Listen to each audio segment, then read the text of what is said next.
আল জামিউস সগীর কিতাবের নাম, হাদিস নাম্বার 4201 নম্বর হাদিস। ঘটনাটা মন দিয়ে শোনেন। জয়নব রাদিয়াল্লাহু তাআলা আন, কি বললাম? জয়নব রাদিয়াল্লাহু তাআলা আন, এই জয়নব রাদিয়াল্লাহু তাআলা আনহা উনি মারা গেছে।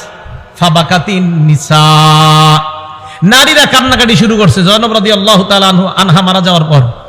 ফাজাআলা উমর ইয়াদরিবুহুন্না বিসাউতিহি, হযরত ওমর চাবুক ধরছে সবগুলোর মাথায়। এই চুপ, কোনো কান্নাকাটি নাই, এবার চাবুক ধরছে। হ্যাঁ থামো, কান্নাকাটি করো কেন? নবীজি বললেন মাহলান ইয়া উমর, উমর থামো না, একটু নরম হও। তো হযরত ওমর নরম হইলেন। নরম হওয়ার পর আল্লাহ নবী বললেন ইয়াকুন্না ওয়া নাঈকাশ শাইতান, হে নারীরা তোমরা চিল্লা চিল্লি চিৎকার করা থেকে তোমরা বাঁচো, এগুলা শয়তানের আওয়াজ। চিৎকার করা আল্লাহ আজরাইল আমার ঘরে পাঠাইছে আর কারো ঘরে পাঠাই নাই, এগুলা বলাইনি, শয়তানের আওয়াজ। কার আওয়াজ? শয়তানের। ছেলে মারা গেছে, আল্লাহ তুমি কি আজরাইল আর কোন ঘরে পাঠাইতে পারলা না, আমার ঘরে পাঠাইলা, এগুলা শয়তানের আওয়াজ, এগুলা বইলা কান্নাকাটি করা। এবার নবীজি কি বলে দিছে দেখেন, মাহমা ইয়াকুনু মিনাল আইনি ওয়াল কলব, চোখের পানি যদি অটোমেটিক কারো শোকে বের হয়, অন্তর থেকে বের হয়, ফামিনাল্লাহ ওয়া মিনার রাহমা, এটা আল্লাহর পক্ষ থেকে দয়া। হুসাইন রাদিয়াল্লাহু তাআলা আনহুর শাহাদাতের ঘটনা পড়বেন, পড়লে আপনার চোখের পানি আসবে। তো এই চোখের পানি আসাটা এটা দয়া, এটা রহমত। এবার আল্লাহ নবী বলেন ওয়া মা ইয়াকুনু মিনাল লিসান, চোখের পানি যদি জিহ্বা থেকে হয়, চোখের পানি আবার জিহ্বা থেকে কিভাবে হয়? মানে উল্টাপাল্টা কথা কয়। জিহ্বা থেকে হয় মানে উল্টাপাল্টা কথা কয়। খোদা আমারে নিয়ে নাও, আমার আব্বারে নিয়ে নিছো, আমি এই দুনিয়াতে আর থাকতে চাই না, কালকে সকালে উঠে আব্বারে দেখবো না, আমারে নিয়ে নাও। এটা মিনাল লিসান, জবান থেকে। ওয়ালিয়াদ, হাত থেকে। এবার আমি বলবো না জবানার হাত আমাদের দেশে কবে ব্যবহার হবে। জবানার হাত, জবানার হাত, জবানার হাত, জবান হাত, জবান হাত। আমা ইয়াকুনু মিনাল লিসান ওয়াল ইয়াদ, যেটা জবান থেকে হবে আর হাত থেকে হবে, ফামিনাশ শায়তান, এটা শয়তানের পক্ষ থেকে। নবীজি বলছেন তাহলে মুখ থেকে উল্টাপাল্টা শব্দ বের হওয়া, হাত দিয়ে নিজের আঘাত করা, বলেন এটা কার কাজ? শয়তানের কাজ। আর অটোমেটিক চোখ দিয়ে যদি পানি বের হয়, এটা কার পক্ষ থেকে রহমত? আল্লাহর পক্ষ থেকে রহমত। তাহলে আল্লাহর পক্ষ থেকে রহমত, এটা ঠিক আছে। শয়তানের পক্ষ থেকে যদি হয়, এটা অন্যায়, এটা জায়েজ নাই, এটা হারাম। তো এই হারাম কর্মকাণ্ড থেকে যেন আমরা বেঁচে থাকতে পারি, আল্লাহ তৌফিক দান করেন। একটা কিতাব আছে, এই কিতাবের নাম আল জামিউস সগীর, এটা আগেও বলছি কিতাবটার নাম, ইমাম সুয়ুতির লেখা, 7209 নম্বর হাদিস। এটার মধ্যে আসছে আবু সুফিয়ান রাদিয়াল্লাহু তাআলা, যিনি মুআবিয়া রাদিয়াল্লাহু তাআলা আনহুর বাবা। এই বর্ণনাটা সহিহ ইবনে হিব্বানের 7209 নম্বর হাদিস আসছে। নবীজির কাছে আবু সুফিয়ান রাদিয়াল্লাহু তাআলা আনহু গিয়ে বললেন, হুজুর আমার একটা আবদার আছে আপনার কাছে। কি আবদার? আমার ছেলে মুআবিয়া তাজআলুহু কাতিবান বাইনা ইয়াদাইক, আমার ছেলেটাকে আপনি ওহীর লেখক বানান। সুবহানাল্লাহ। আপনি যাদেরকে দিয়ে লেখান ওহী, তাদের মধ্যে এই মুআবিয়াকে আপনি হুজুর একজন লেখক বানান। নবীজি বললেন নাম, ঠিক আছে, আপনার কথা গ্রহণ করলাম। আবু সুফিয়ান রাদিয়াল্লাহু তাআলা আনহু কিন্তু নবীজির শ্বশুর ছিলেন। কি ছিলেন বলেন তো? শ্বশুর।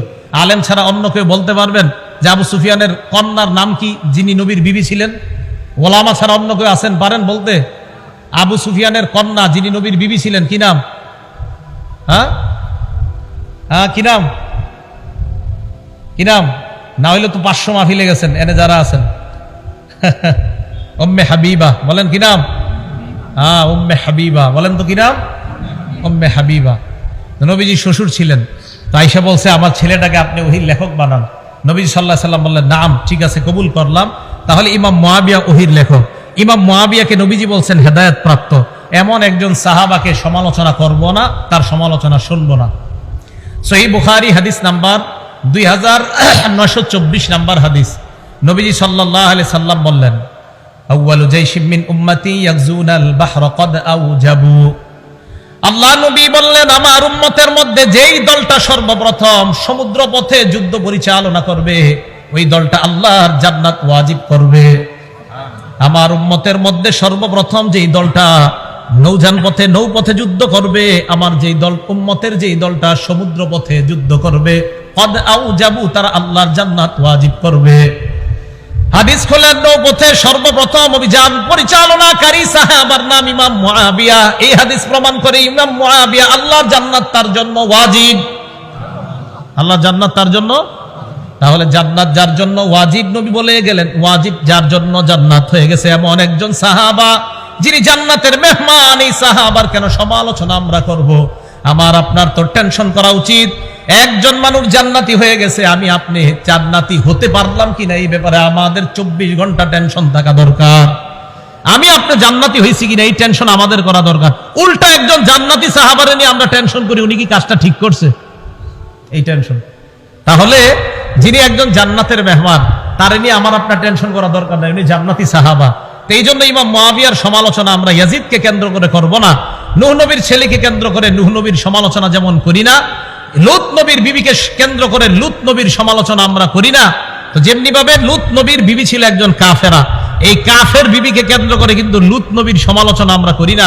নূহ নবীর ছেলে ছিল একজন কাফের, এই কাফেরকে কেন্দ্র করে নবীর সমালোচনা আমরা করি না। ইমাম মুআবিয়ার ছেলে ইয়াজিদ অবশ্যই জুলুম করেছে, হুসাইন রাদিয়াল্লাহু তাআলা আনহুর সাথে অন্যায় করেছে।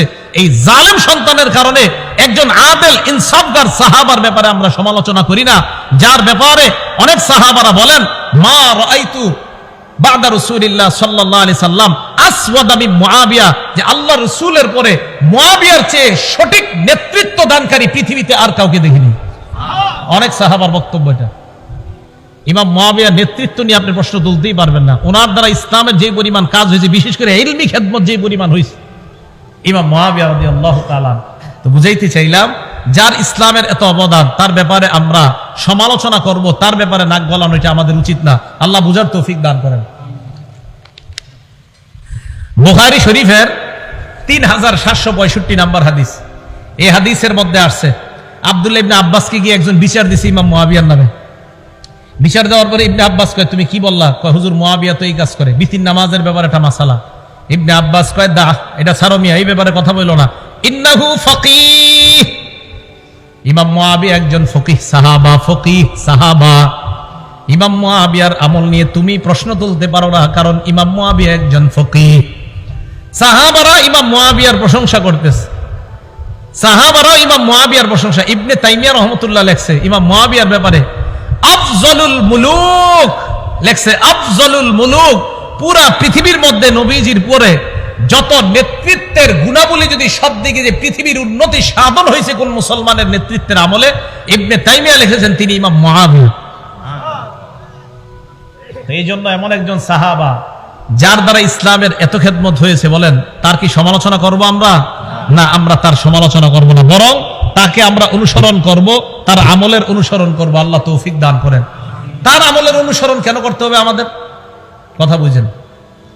নাসাই শরীফের হাদিস নাম্বার 4191 নাম্বার হাদিস, মন দিয়ে শোনেন এই হাদিসটা। বর্ণনাকারীর নাম আব্দুর রহমান ইবনে আব্দে রব্বিল কাবাহ। এত বড় নাম মনে রাখা দরকার নাই, শুধু আব্দুর রহমান মনে রাখলে চলে। তিনি বলেন আতাইতু ইলা আব্দুল্লাহ ইবনে আমরিন ওয়া হুয়া জালিসুন ফি জিল্লিল কাবা, নবীর সাহাবা আব্দুল্লাহ ইবনে আমরের কাছে আমি আসলাম। আসার পর আমি দেখলাম উনি কাবার ছায়ার মধ্যে বসা, কাবা শরীফের ছায়া, এই ছায়ার মধ্যে আল্লাহ নবীর সাহাবা আব্দুল্লাহ ইবনে আমর বসা। ওয়ান্নাসু আলাইহি মুজতামিউন, জনগণ তার সামনে ঘেরাও করে আছে, তার থেকে নসিহত শুনতে চায়।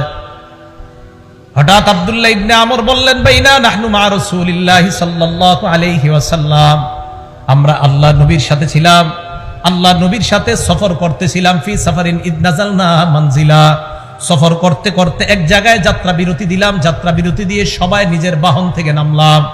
সাহাবাদের মাঝে তিনটি দল হয়ে যায়। ফামিন্না মাইয়াদ্রিবু খিবাআ, আমাদের মাঝে একদল সাহাবা তাবু টানাইতেছে, তাবুর ছায়ার মধ্যে আশ্রয় নিবে। ওয়ামিন্না মাইয়ানতাদিলু, আরেক দল তীর প্রতিযোগিতা করতেছে। ওয়ামিন্না মান হুয়া ফি জাশরাতিহি, আরেক দল চারণভূমির মধ্যে পশুগুলা চরাইতেছে, ঘাস খাওয়ায়, পানি খাওয়ায়। ইজনাদা মুনাদি রাসূলিল্লাহি সাল্লাল্লাহু আলাইহি ওয়াসাল্লাম, হঠাৎ আল্লাহ নবীর আহ্বানকারী ঘোষণাকারী তাদের সামনে আইসা ঘোষণা দেয় আসসালাতু জামিআ, ও সাহাবারা নামাজের সময় হয়ে গিয়েছে, সবাই জামাতে আসো। ফাজতামানা, আমরা জামাতে গেলাম। জামাতে যাওয়ার পর সবাই দাঁড়িয়ে রইলাম। কামা ফিনা রাসূলুল্লাহ ফাখাতাবানা, আল্লাহ নবী আমাদের সামনে দাঁড়াইলেন, দাঁড়িয়ে নবী ভাষণ দিলেন। নামাজে আমরা দাঁড়াইলাম, ওই মুহূর্তে নবী আমাদের সামনে দাঁড়ায়া ভাষণ দিলেন। মানে কাতার সোজা সোজা চলতেছে, করা হইতেছে, নবীজি একটা ভাষণ দিলেন। উজানি মাদ্রাসার মাহফিলে গেছেন কেউ? ওখানে দেখবেন ওই কাতার সোজা করতে একটু দেরি হতো, 10 লাখ লোক আরো অনেক লোক হয়, তো এটা করতে করতে উজানি মাদ্রাসায় আব্দুর রহমান সাহেব জোরালো ভাষণ দিতে থাকে দীর্ঘক্ষণ। তো নবীজি সাল্লাল্লাহু আলাইহি সাল্লাম সাহাবায়ে কেরাম জামাতে দাঁড়াইতেছে, নবীজি সবার সামনে দাঁড়ায় একটা ভাষণ দিলেন। ভাষণের মধ্যে আল্লাহ নবী বললেন, শোনো সাহাবাদের দল, লাম ইয়াকুন নাবিয়্যুন ক্বাবলি ইল্লা কানা হাক্কান আলাইহি আইয়াদুল্লা উম্মাতাহু আলা মা ইয়ালামুহু খায়রান লাহুম। আমার পূর্বে যত নবী দুনিয়াতে আসছে, সমস্ত নবীর মৌলিক দুইটা দায়িত্ব। এক নাম্বার, ওই নবী তার উম্মতকে কল্যাণকর বিষয়ে জানায়া দেওয়া। দুই নাম্বার, ওয়ায়ুনজিরু কওমাহু মা ইয়ালামুহু শাররান লাহুম, উম্মতের জন্য যা অকল্যাণকর, ওই অকল্যাণকর বিষয় থেকে উম্মতকে সতর্ক করা। বলেন সব নবীর মৌলিক দায়িত্ব কয়টা ছিল? এক নাম্বার, উম্মতের জন্য যা কল্যাণকর এটা উম্মতকে জানায়া দেওয়া। দুই নাম্বার, যা অকল্যাণকর তা থেকে উম্মতকে সতর্ক করা। এবার নবীজি সাহাবাদেরকে যে কথাটা বললেন, এই কথাটা একটু মন দিয়ে শুনেন। নবীজি কি বলে দেখেন, সাহাবারা তোমরা শোনো, ইন্না উম্মাতাকুম হাদিহি জুইলাত আফিয়াতুহা ফি আউয়ালিহা, আমার উম্মতের মধ্যে প্রথম দিকের উম্মত যারা, তাদেরকে নিরাপদ দেওয়া হয়েছে, নিরাপত্তা দেওয়া হয়েছে, তাদেরকে ফিতনা ফাসাদ থেকে মুক্ত রাখা হয়েছে আমি নবীর খাতিরে। তোমরা ফিতনা ফাসাদ থেকে মুক্ত।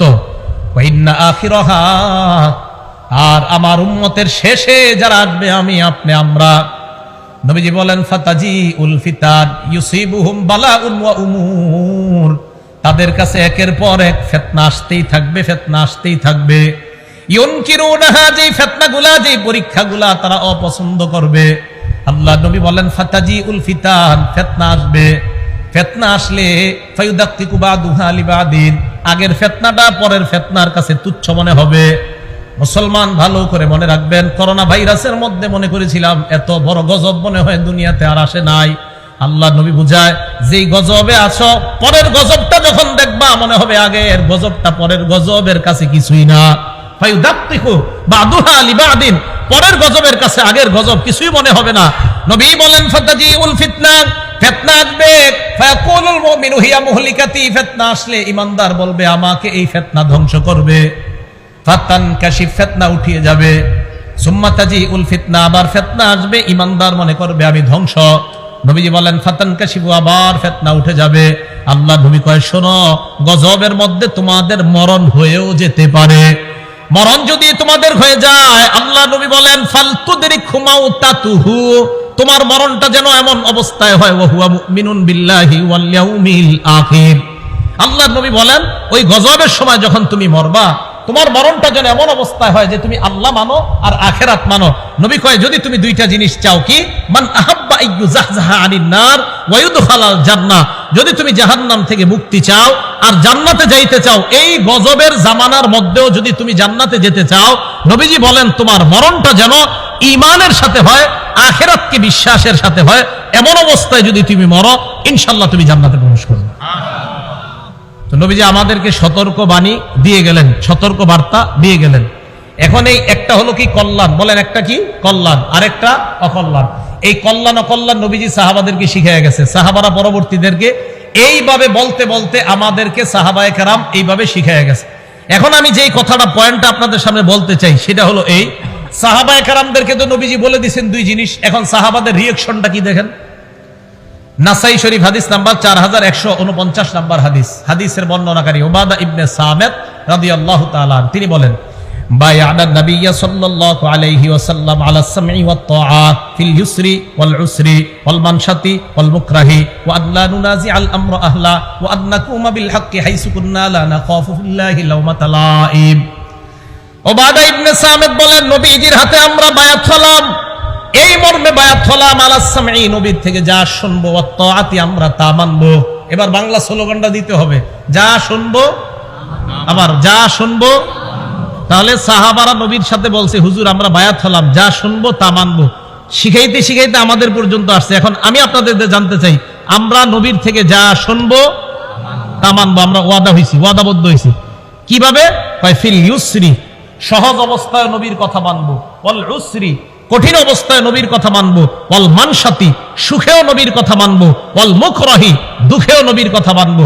তাহলে আমরা আমার অনুকূলে হলেও নবীর কথা মানবো, আমার প্রতিকূলে হলেও আমি নবীর কথা মানবো, সুখের সময় আমি নবীর কথা মানবো, দুঃখের সময় আমি নবীর কথা মানবো। এই মর্মে আমরা ওয়াদাবদ্ধ হয়েছি। এখন আমি আপনাদের সামনে যে বিষয়টা বলতে চাই, হুসাইন রাদিয়াল্লাহু তাআলা আনহু যে শহীদ হলেন, এই শাহাদাতটা আমাদের জন্য কি সুখের না দুঃখের? অবশ্যই দুঃখের। কষ্ট দিছে আমাদেরকে, এইভাবে শহীদ করা ঠিক হয় নাই। এখন দুঃখের সময় কি করণীয়, এই জাতীয় কোন করণীয় নবীজি আমাদেরকে বলছেন কিনা বলেন? বলছে। আমরা কষ্ট পাইছি ইমাম হুসাইনের শাহাদাতে, তো এখন তার শাহাদাতে যে আমরা কষ্ট পাইলাম, এখন কষ্টের সময় কি করণীয় আমাদের দেখতে হবে কোরআন হাদিসে কোনো করণীয় আছে কিনা। যদি থাকে তো এটাই করা, আর যদি বলেন না নাই তাহলে তো কিছুই করা যাবে না। এখন বিপদের সময় কি করা কোরআনে বলছে, ইন্না লিল্লাহি ওয়া ইন্না ইলাইহি রাজিউন পড়া। কি পড়া? রাজিউন পড়া। বুখারীর 1284 নম্বর হাদিসের বর্ণনা, নবীজির এক কন্যা আল্লাহ নবীর কাছে সংবাদ পাঠাইলেন, আব্বা ইন্না ইবনালি কুবিজা, আব্বা আমার ছেলেটা মারা যাবে অবস্থা, আপনি একটু আমার সন্তানটাকে দেখতে আসেন। আল্লাহ নবী জবাবে উত্তর পাঠায়া দিলেন, আমার মেয়েকে গিয়ে সালাম দাও। সালাম দেওয়ার পর বলবা ইন্না লিল্লাহি মা আখাযা ওয়া লাহু মা আতা। আমার সাথে বাংলা বলেন, বলেন যা নিছে আল্লাহর, যা রেখেছে আল্লাহর।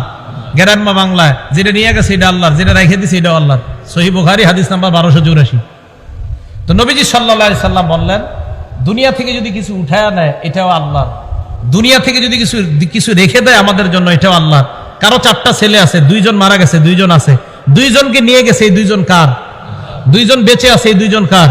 বাস খালাস। কারো মৃত্যুতে কষ্ট পেয়ে আমরা আমাদের এটাই করণীয় যে আল্লাহ ফায়সালা, আল্লাহ উঠায় নিছে, আল্লাহর ফায়সালা যেটা আল্লাহ দুনিয়াতে রাখছে। হ্যাঁ, হুসাইন রাদিয়াল্লাহু তাআলা আনহু শাহাদাতে আমাদের যদি কষ্টের কারণে চোখের পানি আসে এটা রহমত। বলেন এটা কি? চোখের পানি যদি আসে এটা রহমত। দলিল আল জামিউস সগীর কিতাবের নাম, হাদিস নাম্বার 4201 নম্বর হাদিস। ঘটনাটা মন দিয়ে শোনেন। জয়নব রাদিয়াল্লাহু তাআলা আন, কি বললাম? জয়নব রাদিয়াল্লাহু তাআলা আন। এই জয়নব রাদিয়াল্লাহু তাআলা আনহা উনি মারা গেছে। ফাবাকাতিন নিসা, নারীরা কান্নাকাটি শুরু করছে জয়নব রাদিয়াল্লাহু তাআলা আনহা মারা যাওয়ার পর। ফাজাআলা উমর ইয়াদরিবুহুন্না বিসাউতিহি, হযরত ওমর চাবুক ধরছে সবগুলোর মাথায়। এই চুপ, কোনো কান্নাকাটি নাই, এবার চাবুক ধরছে, হ্যাঁ থামো, কান্নাকাটি করো কেন? নবীজি বললেন মাহলান ইয়া উমর, উমর থামো না, একটু নরম হও। তো হযরত ওমর নরম হইলেন। নরম হওয়ার পর আল্লাহ নবী বললেন, ইয়াকুন্না ওয়া নাঈকাশ শাইতান, হে নারীরা তোমরা চিল্লাচিল্লি চিৎকার করা থেকে তোমরা বাঁচো, এগুলা শয়তানের আওয়াজ। চিৎকার করা আল্লাহ আজরাইল আমার ঘরে পাঠাইছে আর কারো ঘরে পাঠাই নাই, এগুলা বলাইনি, শয়তানের আওয়াজ। কার আওয়াজ? শয়তানের। ছেলে মারা গেছে, আল্লাহ তুমি কি আজরাইল আর কোন ঘরে পাঠাইতে পারলা না, আমার ঘরে পাঠাইলা, এগুলা শয়তানের আওয়াজ, এগুলা বইলা কান্নাকাটি করা। এবার নবীজি কি বলে দিছে দেখেন, মাহমা ইয়াকুনু মিনাল আইনি ওয়াল কলব, চোখের পানি যদি অটোমেটিক কারো শোকে বের হয়, অন্তর থেকে বের হয়, ফামিনাল্লাহ ওয়া মিনার রাহমা, এটা আল্লাহর পক্ষ থেকে দয়া। হুসাইন রাদিয়াল্লাহু তাআলা আনহুর শাহাদাতের ঘটনা পড়বেন, পড়লে আপনার চোখের পানি আসবে। তো এই চোখের পানি আসাটা এটা দয়া, এটা রহমত। এবার আল্লাহ নবী বলেন, ওয়া মা ইয়াকুনু মিনাল লিসান, চোখের পানি যদি জিহ্বা থেকে হয়, চোখের পানি আবার জিহ্বা থেকে কিভাবে হয়? মানে উল্টাপাল্টা কথা কয়। জিহ্বা থেকে হয় মানে উল্টাপাল্টা কথা কয়। খোদা আমারে নিয়ে নাও, আমার আব্বারে নিয়ে নিছো, আমি এই দুনিয়াতে আর থাকতে চাই না, কালকে সকালে উঠে আব্বারে দেখবো না, আমারে নিয়ে নাও। এটা মিনাল লিসান, জবান থেকে। ওয়ালিয়াদ, হাত থেকে। এবার আমি বলবো না জবানার হাত আমাদের দেশে কবে ব্যবহার হবে? জবানার হাত, জবানার হাত, জবানার হাত, জবান হাত, জবান হাত। আমা ইয়াকুনু মিনাল লিসান ওয়াল ইয়াদ, যেটা জবান থেকে হবে আর হাত থেকে হবে, ফামিনাশ শায়তান, এটা শয়তানের পক্ষ থেকে। নবীজি বলছেন। তাহলে মুখ থেকে উল্টাপাল্টা শব্দ বের হওয়া, হাত দিয়ে নিজের আঘাত করা, বলেন এটা কার কাজ? শয়তানের কাজ। আর অটোমেটিক চোখ দিয়ে যদি পানি বের হয়, এটা কার পক্ষ থেকে রহমত? আল্লাহর পক্ষ থেকে রহমত। তাহলে আল্লাহর পক্ষ থেকে রহমত, এটা ঠিক আছে। শয়তানের পক্ষ থেকে যদি হয়, এটা অন্যায়, এটা জায়েজ নাই, এটা হারাম। তো এই হারাম কর্মকাণ্ড থেকে যেন আমরা বেঁচে থাকতে পারি, আল্লাহ তৌফিক দান করেন। মুহররম মাস আসলে আরেকটা কথা হয়, আহলে বাইত। বলেন কি হয়? বলেন সবাই। আহলে বাইত কারা? একদল মানুষ বলতে যায় আহলে বাইত 5 জন। কয়জন? 5 জন। নবীজি, হযরত আলী, ফাতেমা, হাসান, হুসাইন, এই 5 জনকে বলে পাক পাঞ্জাতন। কি বলে? হ্যাঁ, এই ধারণাগুলো নেন, পাক পাঞ্জাতন। আপনাদের আশেপাশের মাহফিলে এসে অনেকে আপনাদেরকে এটি বুঝাবে যে পাক পাঞ্জাতন। আবার অনেকে টুপির মধ্যে দেখবেন পাক পাঞ্জাতন, এখানে লেখা মোহাম্মদ, এখানে আলী, এখানে ফাতেমা, এখানে হাসান, এখানে হুসাইন। উনি বুঝায়, উনি এই 5 জনকে খুব ভালোবাসে। উনি কি বুঝায়? ওলামায়ে কেরাম ছাড়া অন্য যারা আছেন বলেন তো নবীর নাতি কয়জন? হ্যাঁ হ্যাঁ 5 জন। ওইটি মনে কোন জায়গায় বয়ানে শুনছেন লেগে কইতেছে। নবীজির নাতি কয়জন? 5 জন। 5 জন। তা আপনারা তো 2 জন নিয়ে খালি লাফান, বাকি 5 জনকে ভালোবাসবে কে? আমরা নবীর নাতি নাতনি সবাইকে মহব্বত করি, শুধু 2 জনকে না, সবাইকে করি। আর কিছু মানুষ শুধু 2 জনকে করে, অতএব বেশি ভালোবাসার দাবিদার আমরা। নবীজির মেয়ে কয়জন? 4 জন। মনে রাখেন, একটু কথাগুলো মন দিয়ে শুনেন। জয়নব, রুকাইয়া, উম্মে কুলসুম। জয়নব, রুকাইয়া, উম্মে কুলসুম, ফাতেমা। এবার দেখেন, এই উম্মে কুলসুমের কোনো সন্তান নাই। কেউ বলে আছে, কেউ বলে নাই, বেশিরভাগ বলছে নাই। এই উম্মে কুলসুমের সন্তান নাই। বাকি রইল কয় মেয়ে নবীর? জয়নবের 2 সন্তান। একজনের নাম, এই জয়নবের 2 সন্তান, একজনের নাম আলী, আরেকজনের নাম উমামা। ছেলে একজন নাম আলী, মেয়ে একজন নাম উমামা। জয়নবের 2 সন্তান, একজনের নাম আলী, আরেকজনের নাম উমামা। আলী নামে ছেলেটা ছোটবেলায় মারা গেছে। উমামা নামে যে মেয়েটা ছিল, এই মেয়েটার নবী খুব ভালোবাসতেন, খুব মহব্বত করতেন, তার সাথে খেলতেন। নামাজে গেলে নবীজির কাঁধে উঠতো এই মেয়েটা, নাতনিটা। আর দেখেন কত মহব্বতের একজন নাতনি, যার নাম আপনারা জানেন না, অথচ আপনারা লাফান খালি 2 জন নিয়ে। তাহলে নবীজির 2 জন নাতি, একজন নাতি আরেকজন নাতনি পাইলাম। জয়নবের ঘরে 2 জন পেয়ে গেলাম, এক ছেলে এক মেয়ে। এবার আসেন রুকাইয়া। এই রুকাইয়ার ঘরে একজন ছেলে, নাম আব্দুল্লাহ। বলেন কি নাম? তাহলে মোট কজন হলো? 3 জন।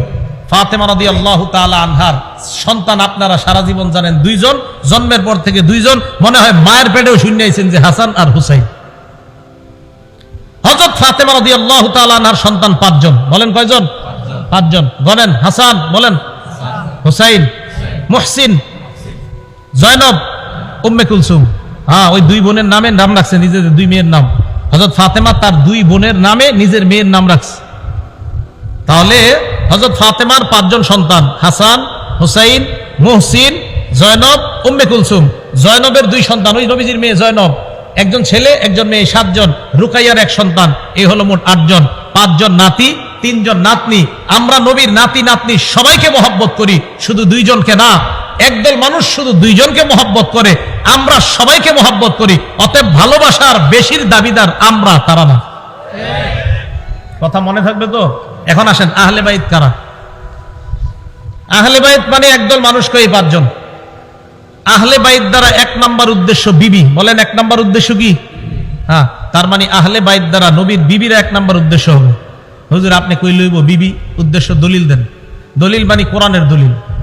কোন জায়গার দলিল? হ্যাঁ, কোরআনের। সূরা হুদ আয়াত নাম্বার 69 নাম্বার আয়াত থেকে 73 নাম্বার আয়াত। সূরা হুদ আয়াত নাম্বার 69 নাম্বার আয়াত থেকে 73 নাম্বার আয়াত। আল্লাহ কি বলে দেখেন, ওয়ালাকাদ জাআত রুসুলুনা ইব্রাহিমা বিল বুশরা ক্বালু সালামা। ইব্রাহিম নবীর কাছে আমার ফেরেশতারা আসলেন সুসংবাদ নিয়ে, এসে বললেন সালামা, সালাম। ক্বালা সালাম, ইব্রাহিম নবী জবাব দিলেন সালাম। এবার ইব্রাহিম নবী ফামা লাবিসা আন জাআ বিআজলিন হানিজ, দেরি না করে একটা বাছুর জবাই করে, ওই বাছুর, একটা বাছুর ভুনা করে, তাড়াতাড়ি ভুনা বাছুর তাদের সামনে নিয়ে আসছে মেহমান। ইব্রাহিম নবী ভাবলেন আমার বাসায় মেহমান আসছে, মেহমানদেরকে খাবার দেই। ভুনা বাছুর নিয়ে আসার পর সামনে দিলেন। ফালাম্মা রাআ আইদিয়াহুম লা তাসিলু ইলাইহি নাকিরাহুম, মেহমানদের দিকে তাকায় দেখে মেহমানদের হাত খাবারের দিকে যায় না। ফেরেশতারা কি খায়নি? তো ইব্রাহিম নবী তো জানেন এরা যে ফেরেশতা। ইব্রাহিম নবী যখন দেখলেন তাদের হাত খাবারের দিকে প্রসারিত হয় না, নাকি রহম, ব্যাপারটা ওনার কাছে অস্বাভাবিক মনে হয়। উনি সন্দিহান হয়ে পড়েন। ওয়া আওজাসা মিনহুম খিফা, মনে মনে উনি ভয় পায়। ফেরেশতারা ব্যাপারটা বুঝতে পারলেন, ইব্রাহিম নবীর দিকে তাকিয়ে বললেন ক্বালু লা তাখাফ, ভয় পাবেন না, ভয়ের কোনো কারণ নাই। ইন্না উরসিলনা ইলা কওমি লূত, আমরা মানুষ না, আমরা লূত নবীর জাতির কাছে প্রেরিত একদল ফেরেশতা, আল্লাহ আমাদেরকে পাঠাইছেন। পাশে দাঁড়িয়ে আছে ইব্রাহিম নবীর বিবি সারা, ওয়ামরাতুহু কাইমাতুন ফাদাহিকাত, সারা পাশ থেকে দাঁড়ায় হাসি দেয়, উনি হাসতেছে। সারার হাসি দেওয়া দেখা আল্লাহ বললেন ফাবাশশারনাহা বিইসহাক, আমি ওই বয়োবৃদ্ধা সারাকে তার একজন সন্তান হবে ইসহাক নামে, এই সন্তানের সুসংবাদ দিয়ে দিলাম। এই হাইসো না, তোমার সন্তান হবে। শুধু সন্তান না, ওয়া মিন ওয়ারাই ইসহাক ওয়া ইয়াকুব, এই ইসহাক যে সন্তানটা হবে, এই সন্তানের আবার সন্তান হবে, তার নাম হবে ইয়াকুব, আর ইয়াকুবের বিশাল বংশধর হবে। সুবহানাল্লাহ। এখন সারা এই কথা শুনে কয়, আলিদু, আমি সন্তান প্রসব করব, ও আনা আজুজ, আমি বয়োবৃদ্ধা, ও হাদা বালি শাইখা, আর আমার স্বামীও বৃদ্ধ, আমি কিভাবে সন্তান প্রসব করব? ইন্না হাদা লা শাইউন আজীব, এটা তো আশ্চর্য বিষয়। ফেরেশতারা বললেও, আতাজাবিনা মিন আমরিল্লাহ, এই তুমি আল্লাহর বিষয়ে আশ্চর্য হও? আল্লাহর বিষয়ে আবার আশ্চর্য হও নাকি? এরপরে কি কয় দেখেন, রহমাতুল্লাহ ওয়া বারাকাতুহু আলাইকুম আহলাল বাইত। সুবহানাল্লাহ। কি বলছে? আহলাল, হ্যাঁ বলেন কি বলছে? রহমাতুল্লাহি। ফেরেশতারা কার সাথে কথা বলতেছে বলেন? ইব্রাহিম নবীর বিবি। কার সাথে? ফেরেশতারা কার সাথে কথা বলতেছে? ইব্রাহিম নবীর বিবিকে বললেন রহমাতুল্লাহি ওয়া বারাকাতুহু আলাইকুম আহলাল বাইত, হে আহলে বাইত, তোমাদের উপর আল্লাহর দয়া, আল্লাহর বরকত তোমাদের উপর। আহলে বাইত বলে প্রথমে এক নম্বরে স্ত্রী উদ্দেশ্য আমি বলছিলাম, দলিলও পেয়ে গেলাম। ইব্রাহিম নবীর বিবিকে ফেরেশতারা বললেন আহলে বাইত, তাহলে আহলে বাইত দ্বারা এক নাম্বার বিবি উদ্দেশ্য। আচ্ছা, বাতা ইয়াবিতু, বাইতুন শব্দটা আসছে বাতা ইয়াবিতু থেকে, ওলামারা আছেন। বাতা ইয়াবিতু মানে রাত্রি যাপন করা। একজন পুরুষ সাধারণত কার সাথে রাত্রি যাপন করে? এই তো বাতা ইয়াবিতু থেকে বাইত, তাই আহলে বাইত মানে ঘরওয়ালি, ঘরওয়ালি মানে বিবি। এগুলো এক নাম্বার দলিল। দলিল নাম্বার 2, সূরা আহজাব আয়াত নাম্বার 32-33 নাম্বার আয়াত। আল্লাহ বলেন, ইয়া নিসা আন-নাবিয়্যি লাস্তুন্না কাআহাদিম মিনান নিসা, হে নবীর বিবিগণ, আপনারা অন্যান্য নবীর অন্যান্য মহিলাদের মতো না। ইনিত্তাকাইতুন্না, আমরা যদি আল্লাহকে ভয় পান, ফালা তাখদানা বিল কওল, নম্র ভাষায় কথা বলবেন না, কোমল ভাষায় কথা বলবেন না, মোহনীয় ভঙ্গিমায় কারো সাথে কথা বলবেন না। নবীর বিবিদেরকে আল্লাহ বলে, ফায়াতমা আল্লাযী ফী কলবিহি মারাদ, যাদের অন্তরে বেদি আছে তারা অন্তরের মধ্যে কুমন্ত্রণা করে বসতে পারে, খারাপ কল্পনা করতে পারে। আচ্ছা, নবীর বিবিরা কোমল ভাষায় কথা বললে একজন পুরুষের মনে খারাপ ধারণা জন্ম হতে পারে, নবীর বিবিদের ক্ষেত্রে তো বর্তমান জামানার নারীদের ক্ষেত্রে কি হবে? এই কথা বলার পর আল্লাহ বললেন, দেখেন কি বলে, ওয়াকরনা ফী বুয়ুতিকুন্না, তোমরা ঘরে থাকো, ওয়ালা তাবাররাজনা তাবাররুজাল জাহিলিয়াতিল উলা, জাহিলি যুগের নারীদের মতো তোমরা বাহিরে বের হবা না।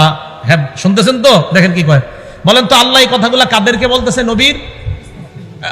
ওলামাদের ছাড়া অন্যদের জোরটা বেশি হতে হবে। কাদেরকে? নবীর স্ত্রী, আবার নবীর স্ত্রী। এবার দেখেন কি কয়, ওয়াকিমনাস সালাহ, তোমরা নামাজ কায়েম করো, ওয়া আতিনাজ যাকাত, তোমরা যাকাত দাও, ওয়া আতিনাল্লাহ ওয়া রাসূলা, তোমরা আল্লাহ আল্লাহ রাসূলের আনুগত্য করো। তোমরা কারা? স্ত্রীগণ। হ্যাঁ, তোমরা কারা? ইন্নামা ইউরিদুল্লাহু লিইউযহিবা আনকুমুর রিজসা আহলাল বাইত, হে আহলে বাইত, নবীর বিবিগণ, তোমাদের থেকে আল্লাহ নাপাকি দূর করতে চায়। তাহলে আহলে বাইত দ্বারা এক নাম্বার উদ্দেশ্য বিবি। তাহলে আহলে বাইত মানে 5 জন না, আমরা বলি আহলে বাইত মানে নবীর বিবিগণ, আহলে বাইত মানে হাসান হুসাইন ফাতেমা, আহলে বাইত মানে নবীর পরিবারের সবাই। আমরা আহলে বাইত সবাইকে ভালোবাসি, মহব্বত করি, শুধু 5 জনকে না, বরং আমরা নবীর সমস্ত পরিবারকে মহব্বত করি। কি বলেন? আমরা শুধু 5 জনকে না, আমরা সবাইকে ভালোবাসি। এরপরে আমগরে বলে আমগো ভিতরে নবীর প্রেম নাই। আপনি মাত্র 5 জনকে মহব্বত করলেন, আর আমি বললাম পুরো পরিবারের সকলকে, তা আপনি আমারে বললেন যে আপনার মধ্যে নবীর প্রেম নাই। এটা ইনসাফের কথা না, এটা জুলুমের কথা। এই কথাগুলা যারা এই 5 জনকে আহলে বাইত মনে করে তাদেরকে বুঝাবেন। এখন কথা হলো, হাসান হুসাইনও যে আহলে বাইত, এটার দলিল কি? ওনারাও যে আহলে বাইত হতে পারে, এটার দলিল কি? এই আয়াত নবীর উপরে যখন নাজিল হয়েছে তখন নবী তার স্ত্রী উম্মে সালামার ঘরে ছিলেন। মুসলিম শরীফের 2424 কত হয়? 2424 নাম্বার হাদিস। নবীজি সাল্লাল্লাহু আলাইহি সাল্লাম খরজা রাসূলুল্লাহ গাদাতান, সকালবেলা ঘর থেকে বের হইছে, ওয়া আলাইহি মিরতুন মুরাহহালুন মিন শারিন আসওয়াদ, কালো পশম দ্বারা অঙ্কিত করা একটা চাদর নবীর গায়ে ছিল। তো এই চাদর গায়ে দিয়ে নবী বের হইছে কখন? যে অবস্থায় নবী ঘরে ছিলেন, ওই অবস্থায় নবীর উপর আয়াত নাজিল হয়েছে যে আপনার বিবিদের থেকে আল্লাহ, মানে আহলে বাইতদের থেকে আল্লাহ অপবিত্রতা দূর করতে চায়। নবী ঘর থেকে বের হয়ে দেখছে হযরত হাসান আসছে। আসার পর নবীজি আদখালা, হাসান রে চাদরের ভিতরে ঢুকাইছে, বুঝছেন? এরপরে হুসাইন আসছে, হুসাইনকেও ঢুকাইছে। সুম্মা জা আলী ফাআদখালা, হযরত আলী আসছে, আলীকেও ঢুকাইছে। সুম্মা জাআত ফাতেমা, ফাতেমা আসছে রাদিয়াল্লাহু তাআলা আনহুম। এই ফাতেমা আসার পর আদখালাহা, তাকেও চাদরের ভিতরে ঢুকায় কয়, এই শোনো, আহলে বাইত শুধু বিবিরা না, আমার এই সন্তানরাও আহলে বাইত। তাহলে দেখছেন, এই চাদরের ভিতরে কেন্দ্র করে কয় এই বাক পান চাদর না গো, বাকিগুলা আল্লাহ যে উদ্দেশ্যে আয়াত নাজিল করছে এটাই তো বললেন না। তাহলে আয়াত নাজিল করছে আহলে বাইত কেন্দ্র করে, প্রথম উদ্দেশ্য বিবিগণ। এরপরে নবী হাদিসের ব্যাখ্যায় বুঝাই দিয়েছে শুধু বিবিগণ না, আমার সন্তানগণ, আমার পরিবারের আরো যারা, তারাও আহলে বাইত। বলেন, আমরা আহলে বাইত শুধু 5 জনকে মহব্বত করি না, সব আহলে বাইতকে মহব্বত করি। হ্যাঁ, সব আহলে বাইতকে মহব্বত করি। আমাদের সকলকে মুহররম মাসকে কেন্দ্র করে যেই সমস্ত কথাগুলো হয়, কারবালার ঘটনা আপনারা অনেক শুনবেন, শুনেছেন হয়তো। তো এই জন্য যেই বিষয়গুলো সাধারণত আনা হয়, এই বিষয়গুলো যেন আর না আনা হয়। শুধুমাত্র 5 জনকে মহব্বতের কথা যেন বলা না হয়, নবীর পুরো পরিবারকে যেন মহব্বতের কথা বলা হয়। হযরত হুসাইনকে কেন্দ্র করে অবশ্যই ইয়াজিদের ব্যাপারে, ইয়াজিদ যা যা করেছে, অন্যায় করেছে, অবশ্যই এগুলো বলা দরকার। কিন্তু এটাকে কেন্দ্র করে যেন ইমাম মুআবিয়াকে সমালোচনা করা না হয়, সাহাবাদেরকে সমালোচনা করা না হয়। আল্লাহ পাক রব্বুল আলামিন সাহাবা সমালোচনা থেকে আমাদেরকে বেঁচে থেকে আমরা যেন আমাদের ঈমানকে খাঁটি করে দুনিয়া থেকে আমরা বিদায় নিতে পারি। আল্লাহ তৌফিক দান করেন। আমিন। ওয়া আখিরু দাওয়ানা আনিল হামদুলিল্লাহি রাব্বিল আলামিন। আসসালামু আলাইকুম ওয়া রাহমাতুল্লাহি ওয়া বারাকাতুহু।